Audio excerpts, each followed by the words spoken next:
يا صباح الورد، يا صباح الفل. احنا بقى ايه، الجو برد قوي النهارده، ونزلت اشتريت شويه خضار وشويه فاكهه للولاد. الولاد عندي بيحبوا كمان عصير البرتقال قوي، فنزلت اشتريت لهم شويه برتقال بلدي كده وشويه استفندي وشويه تفاح واول ما جبت الحاجه كده غسلت لهم شويه، اكلوا منهم وعملوا عصير. وقلت انا ادخل بقى ايه، ارص دنيتي دي. جبت قرنبيطه. احنا قلنا بقى ان احنا ايه هنقضيها ايه اليومين دول اللي جايين دول، الجو برد والاكلات الشتويه والخضار الشتوي حلو قوي قوي قوي وجميل ويفتح النفس كده. فخلونا الكام يوم دول نعمل اكلات شتويه واكلات مفيده، وفي نفس الوقت مش هقول مش مكلفه، ما بقاش فيه اكلات مش مكلفه، حتى الاكلات الارداحي للاسف بقت مكلفه. فخلينا ايه نقول اكلات يعني الى حد ما يعني من غير لحمه ومن غير فراخ ومن غير طيور ومن غير الكلام ده، اكلات شعبيه.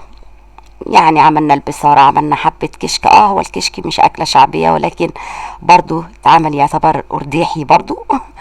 وهنعمل النهاردة بقى القرنبيط. أنا جبت القرنبيطة دي ب12 جنيه. القرنبيط كان ب15، معرفش انا لقيتها ب12، فدي حلوه. جبت توم، انا عندي توم طبعا مفروم، بس جبت التوم ده لان انا عندي ولادي بيحبوا الفول بالزبده والتوم، فعملت لهم حتى فطرتهم منه كده. بتاعه التوم دي كنا بنجيبها ب5 جنيه وب6 جنيه، صح مش كده؟ برضو ده من فتره قريبه يعني. النهارده انا جبتها ب10 جنيه. عندي بقى شويه الخضره الحلوين المزهزهين دول. هاخد بقى حبة بقدونس على حبة شبت على حبة كزبرة، كل الخضرة كده. وهناخد شوية برضو دي على قد الكمية اللي انا هعملها للقرنبيط. هفرم الخضرة، الشبت والبقدونس والكزبرة. انا هفرمهم فرم رفيع جدا، يعني حتى بعد ما هفرمهم كده بالسكينة، هاجي بالسكينة. عارفين مش كان زمان بيخرطوا الملوخية بالسكينة؟ كان في والله، وعلى فكرة في لغاية من فترة قريبة، من كام سنة قريب يعني، بالطريقة اللي انا بعملها دي بالسكينة كده كانوا بيفرموا الملوخية كده. وفي الأرياف في ناس بيفرموها. وحطيت بقى، فرمت حته نص قرن الفلفل لاني دقته لقيته مولع فاكتفيت بحته كده بس منه. وهفرمهم فرم كويس ناعم قوي. يعني اهم حاجه انك تفرميه بس فرم ناعم، عشان ما تبقاش الخضره تقيله وتسقط من الخلطه، وفي نفس الوقت ما تبقاش لازقه على القرنبيط قطع منها ورق كبير كده. فخلينا نفرمها فرم ناعم. انا فرمت الخضره كده وحطيتها في طبق. شوف هنعمل ايه كده تاني. هنا بقى هحط الميه. انا هنا كنت غسلت القرنبيط وصفيته وحطيته في الطبق. هجيب حله بقى فيها شويه ميه يغلوا. اول ما هتغلي الميه هحط شويه ملح وهحط شويه كمون. سلق القرنبيط زي سلق الكرنب بالظبط على فكره، مفيهوش اختلاف يعني. انا بقى بعشق القرنبيط، على ولادي مش قوي فيه يعني، بياكلوه بس مش قوي. انا بعشقه، وامي الله يرحمها كانت بتعشقه، وانا اتعلمت الطريقه بتاعته دي من امي الله يرحمها. هي اللي علمتني ازاي اعمله، لان انا كنت زمان اعمله فلاقيه معجن من جوه، الاقيه مش عارفه ايه. والله هي اللي علمته لي الله يرحمها يا رب ويجعله في ميزان حسناتها.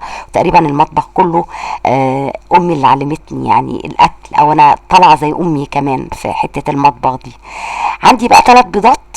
احنا الاول كنا بنحط 5 بيضات و6 بيضات و10 بيضات على حبة الخليط. النهاردة طبعا ما نقدرش نعمل العملة السودة دي فهم 3 بيضات ومعلقة توم مفروم. واللي ما عندهاش توم مفروم تستبدله بفصين او 3 توم. انا طبعا معلقة فصين او 3 توم. انا حاطة معلقة صغيرة، مش معلقة كبيرة، معلقة صغيرة توم. وفي ممكن ناس ما بتحبش التوم في الخلطة، ما فيش مشكلة، بس انا بحس ان خلطة القرنبيط لازم التوم بجد يعني. انا ما اعرفش، انا بحب القرنبيط القرنبيط الخلطه لازم يبقى فيها توم. انا هنا شطفته بميه بارده على طول عشان اوقف سواه، لان ايه كانت سلق مني زياده سنه صغيره، فانا مش حابه السخونيه تسويه قوي عشان ما يتهريش، عشان تفضل الواحده كده بوحدتها ماسكه نفسها. وهسلق باقي القرنبيط نص سلقه عشان هركنه، عشان لو ما استخدمتهوش وحبيت اشيله في الفريزر يبقى ما يتهريش مني. انا كل اللي هحطه كمون وكزبره ناشفه وشويه فلفل اسود وملح بس على الخلطه. اللي حابب بقى يحط بهارات والسبع بهارات ومش عارف ايه والكلام ده كله مفيش مشكله. انا كل اللي بزوده هنا بحط 3 4 5 معالق مقلوزين مكلبزين كده دقيق مع ميه، وبحط معلقه صغيره بيكنج باودر. والخطوة دي مهمة جدا عشان تخلي الخلطة منفوشة وخفيفة وما تبقاش معجنة ولا تقيلة.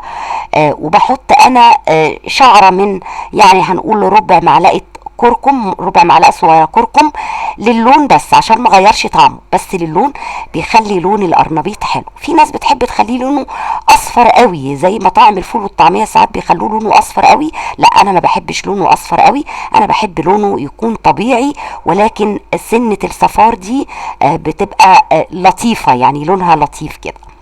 انا ركنت الخلطه بقى عشان تاخد وتدي كده من طعمها مع بعض، ركنتها شويه عقبال ما ايه انضف حبه الجرجير الحلوين دول. عندي جيراني عندهم كلب، انا ايام ما كان عندي كلاب ما كانوش بيعملوا كده، مش عارفه ايه السبب، يعني مش عارفه هم حابسينه ولا ايه. الكلب ده ما بينيمنيش بصراحه بامانه، يعني انا اكيد سامعين صوته كمان، انا بسجل ومش عارفه اقول ايه. انا وقفت التسجيل وحاولت والله ان انا استنى لما يهدى، فلو لو اشتغل تاني مش عارفه، حاسه انه شغال بالريموت مستقصدني والله، انا ما بنامش منه بصراحه. المهم طبعا جبت ربطتين جرجير حلوين كده مورقين ولونهم خطير. زي ما قلت برضو دايما بقول ان الخضره بتاعت الشتاء بتفتح النفس بصراحه، وانا بحب الجرجير جدا. طيب في ناس بقى بتمسك الجرجير وتروح قصه العروق بالراس بتاعته دي كلها، شايفين الروس بتاعته الجذور دي، وتروح رمياها. انا ما بعملش كده بصراحه. بصوا انا نقعته طبعا في ميه وشويه خل، وهنقعه دقايق يعني، وهشطفه على طول عشان الورق بتاعه ما يتهريش من الخل ولا يصفر ولا يغير لونه. في ناس بتشيل الجذور دي. طيب الناس بقى اللي دايما بتهتم بالجرجير وتجيبه وتخلطه وتحطه في الزيوت ومش عارف ايه عشان تحطه على شعرها، لا انا نصيحتي انك تاكلي الجرجير. يعني يقول لك مثلا الجرجير فيه فوائد، كليه ما دام بيتاكل كليه. مثلا البيض فيه فوائد، كليه بدل ما تحطيه على شعرك وتحطيه. دي كل الحاجات دي لما تتحط على فكره على الشعر او على البشره، الحاجات دي بتعمل نتيجه وقتيه او نتيجه على مدى بعيد جدا، يعني هتبقى عايزه وقت طويل جدا. ما تخلوش الحاجات الاختراعات اللي على السوشيال ميديا تضحك عليكم، يعني الكلام ده بيضحكوا بيه عليكم، دي حقيقه صدقوني. لا كل الجرجير، احنا بنحاول نغذي الجذور الروتس او الجذور بتاعت الشعر. كلمة الجذور كلي كل ما هو جدر، الفجل الراس بتاعته، الجرجير الراس بتاعته، السبانخ الجذور اللي هي الحته الحمراء اللي فيها ديت ما ترميهاش، حطيها مع السبانخ.